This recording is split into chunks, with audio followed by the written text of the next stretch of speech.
Amados irmãos, amadas irmãs, a liturgia de hoje nos traz muitas perguntas, muitas indagações. E a gente começa com a primeira leitura, em que nos é falado sobre essa nova e eterna aliança que Deus fará conosco.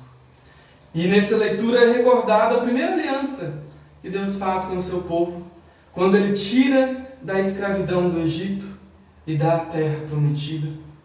E aí Ele diz que essa primeira aliança não deu muito certo, mas não foi por causa de Deus, foi por causa de nós.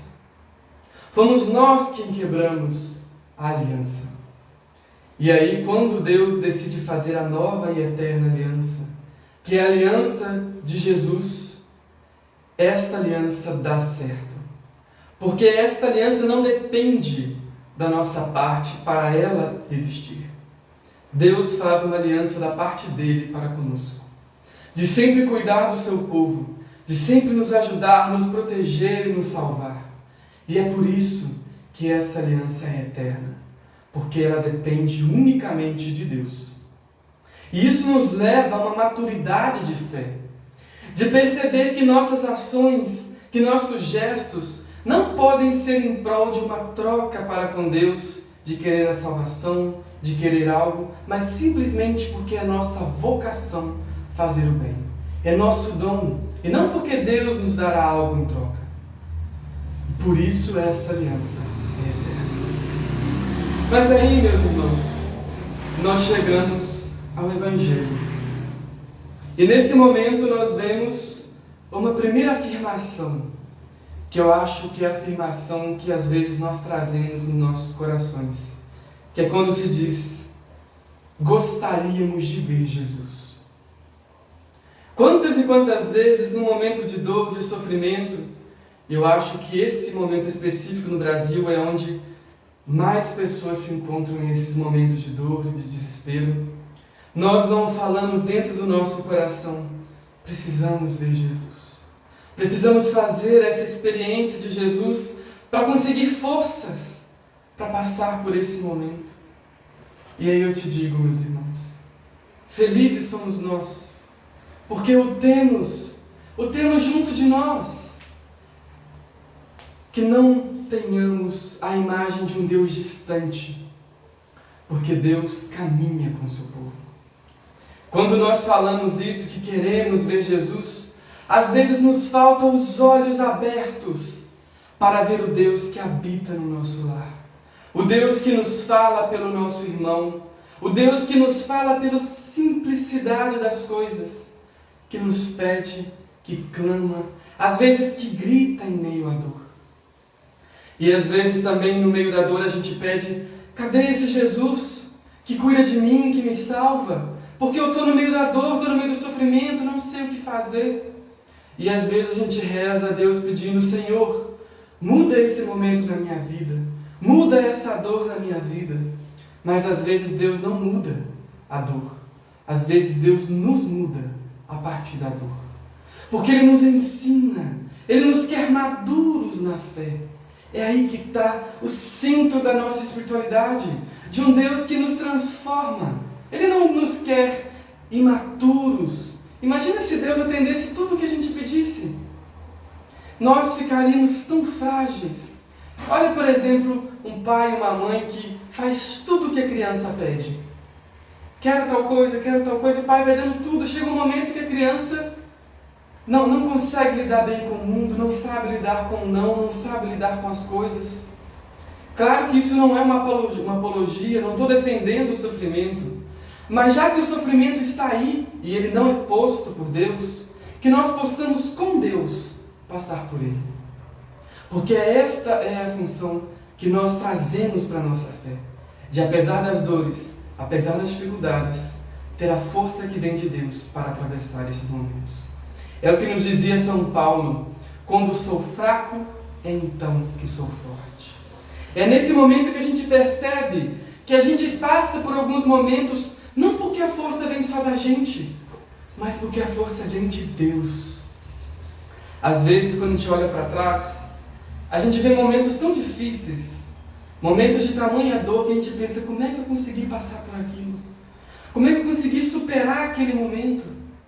Porque, meus irmãos, a força não veio só de nós. A força veio de Deus. E quando a força vem de Deus, nada consegue parar uma pessoa de fé. É difícil, muitas vezes. Às vezes, no meio das lágrimas, a gente se revolta, se entristece, pensa até em desistir. Mas não desista. É hora de seguir em frente. São Gaspar Bertone, ele diz o seguinte: os momentos de maior sofrimento, de maior dificuldade, são os momentos mais propícios. Olha que beleza! Às vezes o momento que a gente está sofrendo mais, que está sendo mais difícil, é quando a gente consegue crescer mais, quando a gente consegue entender o projeto de Deus na nossa vida. E aí a gente chega nessa fala belíssima, essa quase que parábola, em que Jesus nos diz: em verdade vos digo, se o grão de trigo que cai na terra não morre, ele continua só um grão de trigo. Isso ele diz para nós, meus irmãos. Serviu para ele naquele momento, ele era o grão de trigo que precisava morrer, mas hoje essa mensagem nos diz muito, porque representa a renúncia. E eu me pergunto, será que nós estamos renunciando para frutificar? E eu poderia trazer vários exemplos de renúncia que frutifica, mas eu gostaria de me prender a um hoje, por conta desse momento que nós estamos vivendo. A renúncia hoje maior, eu sei, gente, que vocês não aguentam mais ouvir isso, mas é fundamental que a gente tome consciência da necessidade. A maior renúncia que a gente pode fazer hoje é a renúncia de não sair de casa sem necessidade. É a renúncia de não aglomerar, a renúncia de ter que perder um pouco do conforto e colocar uma máscara, a renúncia de você passar um álcool. Meus irmãos, isso hoje é um dos maiores gestos concretos de amor pelo irmão que a gente pode expressar. Essa renúncia. E isso dá fruto. Dá fruto. E esse fruto é a vida do irmão preservada. Nós somos convidados a morrer nos nossos prazeres mundanos por um curto período de tempo, até que as coisas se resolvam. Só que tem gente que não tem mais paciência. Não perca a paciência, meus irmãos. Cuidem-se. Ontem eu dei uma volta no bairro aqui, de máscara, e aí quando eu estava subindo aqui para chegar na casa paroquial, eu encontrei duas pessoas conversando. Uma estava numa bicicleta e uma em pé na calçada, conversando bem perto uma da outra, os dois sem máscaras. E o moço que estava na calçada estava falando assim: nós estamos no fim dos tempos, isso aí veio para poder matar a gente, isso aí é um sinal de que o fim dos tempos está chegando, de que é o fim do mundo. E eu fiquei pensando assim: meu Deus, que tristeza deve ser da parte de Deus quando Ele olha o povo dele e vê o povo colocando a culpa em Deus do fim dos tempos, sendo que o próprio povo nem se cuida. Eles falando de um Deus maldoso, de uma ideia de um Deus que pune e de que só vai salvar os que estiverem próximo a Ele, mas que não se cuidava, que não se cuida. Imagina que tristeza da parte de Deus ver o seu povo que coloca a culpa dos males nele, em Deus, falando como se Deus fosse um pai perverso. E Jesus veio mostrar para nós a imagem completamente diferente de um pai amoroso, e que Ele não tira a vida do seu povo, mas que inclusive Ele manda o próprio Filho para morrer por nós, para que nós não precisássemos morrer. Meu povo, possamos nós entender essa mensagem de Deus. Deus jamais em nenhum momento quis que nós sofrêssemos. Ele jamais colocou a pandemia no mundo. Imagina, Deus querendo matar 3 milhões de pessoas, milhões e milhões de pessoas inocentes, pessoas mais velhas, pessoas em situações de risco, de necessidade, e talvez bilhões e bilhões de pessoas que passaram a sofrer ainda mais por conta da fome, do desemprego. Meus irmãos, Deus jamais ia querer isso para o seu povo. Deus está sofrendo com a gente. Deus não faz a gente sofrer. Deus não faz a gente morrer. Mas Ele está lá nos leitos dos hospitais, morrendo nas UTIs por falta de oxigênio. Ele está nas filas dos hospitais, daqueles que morrem por não conseguir vaga. Ele está com você na sua casa, quando você sofre na vontade de querer fazer, sair, abraçar quem você ama. Deus está com a gente em cada um desses sofrimentos. E Ele está também com a gente nas alegrias. E Ele nos quer que, na certeza da fé, nos mantenhamos felizes. E agora eu vos digo, felicidade não é necessariamente gargalhar ou rir o tempo todo. Felicidade é aquela certeza interna, que apesar dos pesares, apesar da dificuldade, apesar do sofrimento, a gente sabe que está no caminho certo. E é essa certeza interna, essa felicidade interna, que nos impulsiona a seguir. E por isso, meus irmãos, e por fim, nós encerramos com o Salmo de hoje. Belíssimo!